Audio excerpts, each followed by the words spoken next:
Assalamualaikum warahmatullahi wabarakatuh. Alhamdulillahi wa bihi nasta'in ala umuri wadin wa salatu wassalamu ala rasulil anbiya'i wal mursalin wa ala alihi washabihi ajmain. Assalatu wassalamu ala sayyidi ya Rasulullah subhanahu wa ta'ala. Alhamdulillah la nikmatul Islam wal iman wa kafa bima minima. Alhamdulillah rabbil alamin. Alhamdulillah bi nikmati tatimmus sholihan. Segala puji bagi Tuhan atas kesempurnaan nikmatnya. Jadi kita harus memuji terus. Meskipun situasi yang sulit, senep segala macam-macam ya nggak apa-apa. So, saya kan ini yang punya Bima Audio nih teman saya 15 tahun lalu, namanya Ade ya. Dan saya suka sama dia itu dari mulai nol, Sob.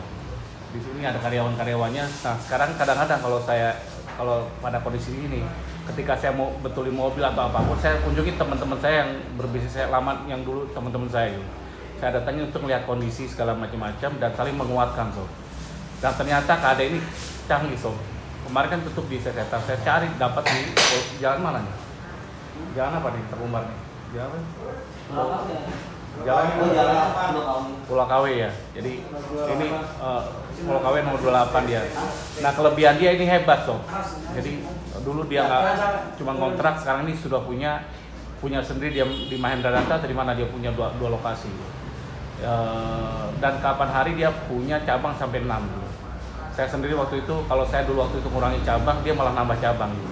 Tapi pas kondisi COVID ini, dia pintar juga, dia cepat-cepat kurangi cabangnya. Jadi karyawannya yang dikumpulkan hanya 2 tempat aja, Mahendralanta sama di sini. Di Setan juga cukup. Itu salah satu cara. Dan ketika saya tanya bagaimana dia bertahan, dan syukurnya lagi, dia ini omsetnya turunnya masih bisa dapat 40% lagi, turun 60%-an gitu. Jadi intinya apa? Dia masih bisa bertahan, turun 40%, masih dapat 60%. Kalau di bisnis saya di kitchen itu luar biasa tantangan ujiannya. Omset saya turun 80%, Sob. Tinggal 20-10% doang, 80-90% turunnya gitu. Kenapa? Bali ini terdampak Covid yang luar biasa. Loh, kok Cap Britain tenang-tenang aja ya, tenang aja gitu. Dan saya tadi diskusi dengan karyawannya di sini, bersyukur kamu masih kerja di sini, segala macam-macam, harus saling mengerti sekarang posisinya gitu. Dan saya alhamdulillahnya saya tidak mencat karyawan, satu pun saya tidak pecat. Gimana caranya ya gitu, kalau ada pendapatan saya bagi langsung, mereka yang bagi. Dan itu bukan waktu Covid, sebelum Covid 5 tahun sebelumnya saya udah gitu. Jadi saya sekarang ini saya yang digaji malah mereka, bukan saya yang menggaji mereka gitu.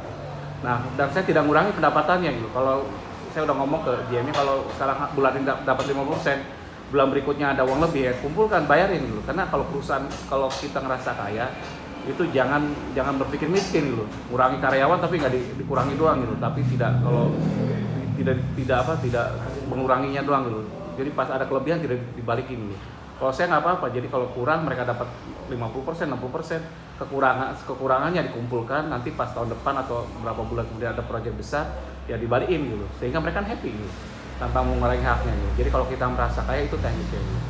Dan saya tidak bicara tentang teknik saya bicara gabungan di Kadek juga sama gitu. Kekuatannya dia di SDM gitu. Dia udah ngomong kemarin, Pak Faridon, kekuatan saya di karyawan gitu. Jadi ya dia berdayakan juga, meskipun harus saling mengerti ya. Intinya gini, tidak bisa secara normal lagi tapi bertahan. Tapi yang saya lihat kecanggihannya di sisi marketing itu bagus gitu. Dia hampir 90% dia menggabungkan offline, online dan offline gitu. Kalau dulu offline toh, sekarang dirubah sama dia. Dan dia kenapa bagus? Karena dulu dia ikut kontes-kontes zaman dulu ya di audio itu. Jadi dia cukup dikenal dan orangnya, dia punya kakaknya dulu punya Hollywood ya, audio ya. Tapi kalau Ade ini kelebihannya apa Ade dulu? Kelebihannya dia bisa ngobrolnya enak dengan teman. Jadi karyawan atau konsumen kayak saya dianggap teman dulu. Jadi kita berbagi cerita, berbagi apa, ya udah kayak temen aja gitu. Jadi ya udah. Jadi karena ngerasa teman ya saya akhirnya sering datang gitu. Saling berbagi ilmu gitu. Nah, kelebihannya dari KD ini ketika omsetnya turun, dia gabungkan online dan offline. Apa itu gabungkan? Ternyata dia buatin akun sosmed yang luar biasa, kontaknya langsung ke dia gitu. Kelemahannya saya tidak kontaknya dengan saya tuh agak sombong sedikit gitu. Paling kontaknya lagi di GM saya atau ke manajer saya. Kalau dia enggak, ditangani sendiri gitu. Jadi yang paling penting ditangani sendiri, kalau saya yang nanganin orang lain gitu. Yang saya nggak bisa nangani seluruhnya untuk konsumen. Kalau dia tangani sendiri, dia ada akun IG, ada Facebook dan yang lainnya. Facebook pun ada 3 gitu, dan dia bagi 3 harga, Sob. Jadi akun fake-nya itu 2, akun realnya 1 gitu. Jadi prinsipnya dia, Pak Ridwan, sekarang ini tidak ada orang yang mau beli mahal gitu.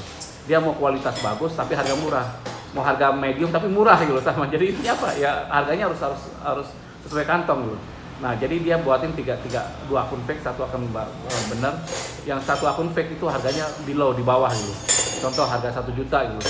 Nah, yang medium yang 1,2, yang harga fake yang kedua adalah harganya tinggi. Jadi 3 harga. Dan dia niru contoh Anda lihat di Tokopedia, di Lazada, di mana-mana itu seperti itu kan. Satu barang yang sama tapi harganya ada 3 harga gitu. Ada harga yang paling murah, ada harga sedang, ada harga yang mahal gitu. Semuanya sama sebenarnya gitu. Jadi intinya itu. Jadi nanti dia diarahkan ke akun realnya gitu. Nah, itu yang terjadi kemarin, dia barusan ngomong. Ini ada orang konsumen kemarin pasang kaca mobil segala macam-macam. Di akun ininya kan ditawarkan 1,5 juta gitu. Tuh saya udah cat kok di 1,2. Nah, dimasuk di yang sedangnya gitu. Hanya masuk juga gitu. Kayak seperti itu caranya gitu. Jadi dia buatin. Nah, ini bisa kita tiru. Dan ternyata apa pendapatan dia? 90% pendapatannya dari online, so. Dan canggihnya lagi satu lagi, dia gabungkan lagi dengan cuci mobil tuh. Ini dia sewa tempat yang di sini sewa, yang di Jakarta dia beli sendiri. Itu cuci mobil. Nah, cuci mobilnya pas ininya itu di depan loh. Jadi kelihatan ramai terus. Jadi ada orang yang nyucinya di belakang, tapi dibersihnya depan, meskipun agak mengganggu gitu, mengganggu orang yang kerja di audio ini kalau dia buat box segala macam-macam. Tapi ya nggak apa-apa, yang penting kelihatan ramai. Itu yang saya lakukan ketika saya di bisnis juga. Saya kadang-kadang dulu juga saya sama gitu. Kerjainnya di bawah tapi finishingnya di atas gitu. Supaya apa? Supaya ada bunyi ngengong gitu. Kalau ada bunyi kan orang lihat gitu. Ada aktivitas gitu. Karyawan bisa hidup terus. Jadi kita bayangkan ya, Anda punya toko gede tapi semuanya diem semua, sepi semua, kan asem gitu. Orang nggak bakal mau datang. Tapi kalau banyak aktivitas dia akan datang gitu. Itu ininya. Jadi bisa ditiru oleh Anda. Jadi intinya apa? Dia juga gabungkan antara pendapatan besar dengan profit besar dengan profit yang kecil bersaing gitu. Profit besar gimana? Di jasa tadi, cuci mobil kan lumayan profitnya gitu. Meskipun dapat berapa kan lumayan untuk bisa menghidupi semuanya. Dan dia bagi-bagi.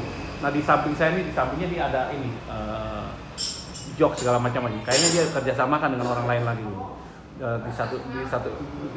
Ini. Jadi masing-masing punya divisi masing-masing gitu. Di sini. Jadi intinya apa? Ya tidak saling mencoki, semuanya berbagi semua. Jadi saya ditangani oleh audio di sini, kalau ini di situ segala macam-macam. Nah, itu bagian ininya, jok dan ininya. Saya ganti floor mobil bawahnya buat anak saya, itu mobil Asia ini. Lagi dibetulin audionya, terus jok itu flooring bawah, karpet dasar juga dirubah gitu. Jadi itulah kehebatannya dan kekuatan kita di mana-mana itu karyawan. Karyawan saya juga sama.